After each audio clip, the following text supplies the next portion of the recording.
We're going to spend a few minutes today going over the instructions for plotting a graph of the lab that you did yesterday. The velocity initial versus, or I should say velocity final versus velocity initial for object number one, which is ultimately going to tell us whether or not the law of conservation of momentum is valid for the experiment that we did yesterday. So we've logged into Dallin's account here, and we're going to walk you through the process of opening up the document, creating the document, entering the data, plotting the graph, and doing all those things that you need to do in order to verify that law of conservation of momentum. So the first thing we're going to do is click on the class. The only class Dallin's in is my class. We're going to click on the assignment that we have right now, which is 1D Collision Lab. See all the instructions here, written instructions, and then a podcast of the pre-lab lecture that I gave you yesterday. Scroll down a little bit further, it gives you the option of adding something or creating something. We're going to create a spreadsheet because this is where we're going to plot the graph, right? A Google Sheet. Now in just a moment that's going to pop up. There it is. We're going to click on it, and when we click on it, it should give us a blank sheet. So here we are. Now we're going to spend a little bit of time entering the data here. So I've got my data entered here now. It'd be a good idea to label my columns, even though really I'm just plotting a graph. It's not critical that I have my columns labeled, but just for information purposes and just so we don't get mixed up as to what we're doing. The first column would be the initial velocity.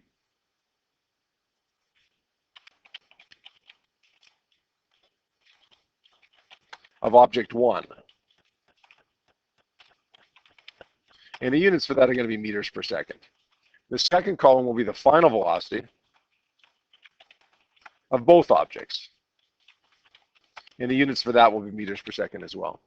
Now, you see when you do that, the columns aren't wide enough to actually allow that entire heading for that column to be in there. So all I'm going to do here is widen that up a little bit. This is just kind of tidying things up. This doesn't really have anything to do with plotting the graph per se. Okay, tidy it up a little bit. Let's put everything in the center as well, just to make things a little bit neater. There we go. And you know what? Let's give me even number of decimal points. Now I've got 2 decimal points for each of them. Again, just a little bit tidier. Now it comes time to actually plot the graph, though, with that data. What I'm going to do is highlight that data, making sure that I don't highlight the headings for those columns. Just highlight the data, then click Insert. Go scroll down here to Insert Chart. And you're going to see a bunch of options. The option that I want to pick is this one. This is what we call a scatter plot. You can see a bunch of dots all over the place there. We're going to click Insert. Now, if I move that over so that I can still see my data, you can see that that is more or less a straight line. Now, the points aren't all exactly on the straight line. We wouldn't expect them to be, but they're close, and it's reasonable. It's clearly not trending upwards like this, curving upwards exponentially, or it's not curving like this, or curving downwards like this. It looks to me to be a pretty good straight line. So how do I plot that line of best fit now? Let's go up into the right-hand corner here, click Advanced Edit. It's going to give you a whole bunch of options. Let's scroll down here to where it says Trend Line. The default is none, but we're going to change that to a linear trend line, which gives me a straight line. So there's my line of best fit now. But it's not good enough because I want the equation for that line of best fit so that I can get the slope of it. Scroll down a little bit further to where it says Label, right underneath the word trend line. Instead of Custom, which is what it is by default, you want to click on Use Equation.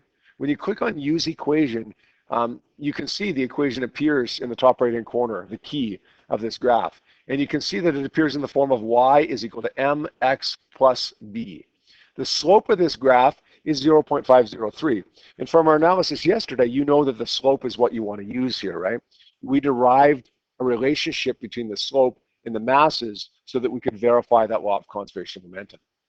Now, there's a couple other things that I want to do for this graph. If I scroll back up to the top here, there's an opportunity to enter the title. So I'm going to enter the title as Final Velocity. I can spell it right. Of object one. Sorry, of both objects, I should say, right? Final velocity of both objects versus the initial velocity of object one. So there's a good title, but we got to label our axes now as well. So let's scroll down a little bit further. Axes is in red here. First, we're going to label the horizontal axis, and that's going to be labeled the initial velocity of object 1. And that's going to be in meters per second. Don't forget to put your units in when you're labeling your axes.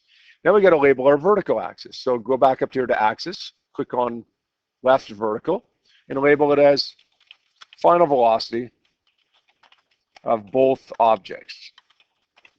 And that's going to be in meters per second as well. Click update. You got a nice graph here, a nice complete graph that shows you the equation, including the slope of this graph. Now, we're going to go one step further here. Dallon's going to get a bit of a break here because he's getting all the graph and some of the stuff copied over and so on. We're going to go back into the lab. You can see the spreadsheet is still there, but we're going to create another thing. That's our document. And that's what we always end up handing in, right, is our document. In just a moment, that's going to pop up. We're going to click on that document. And it's going to open to a blank document. Now, Dallon's going to include a whole bunch of things, including the problem, including the data, including the analysis, including the conclusion and sources of error. I'm not going to do all that stuff, but what I am going to show you how to do is real quickly copy over the data and the analysis. If I highlight this entire table, which includes, by the way, this time the headings, don't include the headings when you're plotting the graph, but do include the headings when you're copying it over. Go Control C, bring that over into my document, Control V, paste it in place. And we got a nice formatted table. It's formatted because I took the time to format it before I plotted my graph. That's his data. His analysis starts at least with this graph. Now, there's more to the analysis than just the graph, right? We learned yesterday that we have to figure out what the slope represents and then show a percent difference to see if the law of conservation momentum is valid. But this is at least the start of it. We're going to go Control C, copy, back into the document, and go Control V, which is going to paste it. So Dallon's got his data there, nice and neat and tidy, and he's got part of his analysis also nice and neat and tidy. He's going to have to put headings for that, data, analysis. He's going to need to show a little bit more work down here with his analysis to show how it is exactly that we find the significance of the slope and the meaning of the slope. If, by the way, you're having trouble doing that in Google Docs, just because the typing is kind of awkward to show all that work, it's okay to do it neatly by hand, snap a picture of it, and then just insert the photo into there, right? I want to see that description of how we find the meaning of the slope. I did it for you yesterday, so it's not like you have to think of it yourself. I did it for you, but I want to see you do it. There's value in you doing it, even when you're just copying what I did. There's value in you doing it because you internalize things when you write it down, either by typing or by handwriting. Okay, type it out, nice and neat. Handwrite it nice and neat. Take a photo of it, insert it into the document, and then go under your conclusion and sources there.